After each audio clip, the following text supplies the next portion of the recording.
When the rumors about Cloud9 signing Perkz first began to percolate out, I wasn't entirely optimistic about the move because of how big the price tag was that was being attached to it. I'm a pretty big fan of Nisqy, and I think he was probably the most underappreciated player in the LCS in the second half of 2020, so I just wasn't sure that that move was going to be worth the cost.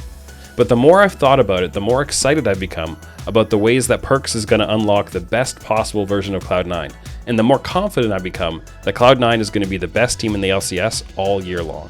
It starts with the fact that Perkz is a truly elite player. Even though he spent 3 of the last 4 splits playing bot lane, his 2020 spring numbers as a mid laner were very impressive. Putting up these numbers in the LEC already makes a pretty strong argument that Perkz is an all-around stronger mid laner than Nisqy, but the benefits Perkz is going to bring are more nuanced than just being a linear upgrade in one position. The biggest difference between Perkz and Nisqy is that Perkz is a more diverse player and a much better primary carry. In the spring split, when Perkz and Nisqy were both playing mid, Nisqy played 11 different champions in 28 games. Zoe was by far his most played with 9 games. Perkz played 17 champions in 34 games, with Azir and Akali as his most played at only 4 games each. Perkz has much greater flexibility than Nisqy, but he also has a more straight-up carry-oriented approach with picks like Azir and Ryze, Sylas and Lucian, compared to Nisqy's greater focus on roamers like Kiana and Taliyah, and niche choices like Veigar and Rumble. In spring 2020, both Nisqy and Perkz won their domestic leagues, but Perkz drastically outpaced Nisqy in resource share and damage output, which goes to show that not only is he more comfortable as a primary carry, but he also delivers very effectively in that role. This is going to be important because it will help address the biggest issues that held Cloud9 back in 2020. One of the challenges Cloud9 faced in the summer playoffs was struggling to recover when something went wrong very early in the game. That was partly because they seemed to get flustered and lacked a clear understanding of how to go into recovery mode. Perkz will be a direct help for that issue because recovery and creative comebacks were hallmarks of G2's play throughout his entire tenure there. They're right back in it. Triple for Perkz on the Cassiopeia, just when G2 Esports needed it. C9's problems with recovering from early setbacks were also due to their preference for playing a high-tempo game that involved Nisqy generating priority in the mid lane and syncing with Blabber to go attack the jungle or dive the side lanes. The Polar Bear redunk though, and that should be 2 kills picked up to C9. This is the kind of C9 we used to see in the first half of the split. In the spring split, when Cloud9 were crushing the entire LCS, they did an amazing job of creating kills in all 3 lanes during the early game. But in the summer, opponents started defending better against that style, and Cloud9's early game productivity dropped off a bit, while most of their early action became focused on the top side of the map. The more teams focused on putting C9 behind early, the more C9 struggled, and it cost them a chance to go to Worlds. When you're behind in the early game, you need to have good playmaking to create comeback opportunities, and you also need to be good at pivoting your game plans now and then into scaling and team fighting.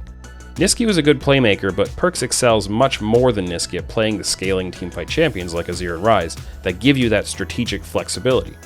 With Perkz able to not only shoulder more of the carry burden but also act as a greater pressure point in the laning phase, it'll take some weight off of Sven's shoulders and hopefully allow him to find back his form from the spring split, since he looked a bit off at times in the summer playoffs.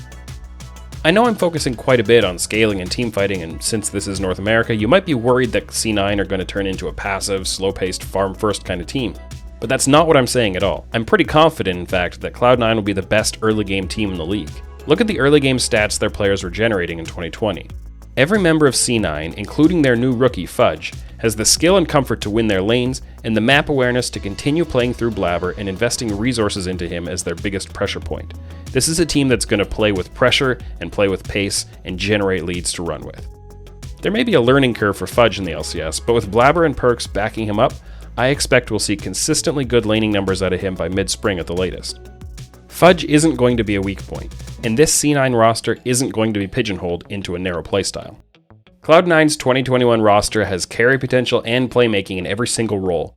They have 2 side lanes that can play strong or weak side, and they've got a great mix of experience and new energy. I think they're going to win the lock-in tournament and both the spring and summer splits. And hey, when's the last time I was wrong about something like that? It's officially 2021, and I haven't had my hair cut in a long time, so I'm starting to get kind of this like emo thing going on here. Do you think I can? Do you think I could pull this off? Here we go. You know, I'm so emo late. Wait, there. I'm just feeling so emotional lately over the fact that you haven't checked out alienware.com/Travis and used Travis Ted off Q4 in the description below to check out awesome Alienware stuff. Like this Area 51M. That took longer than I was hoping it would to pull this into the shot. Like this Area 51M, which is an amazing piece of hardware. Kobe was using this this past holiday break to play some video games, some World of Warcraft on his holiday break. Whatever. This video is going on too long. Anyway, check out the description below.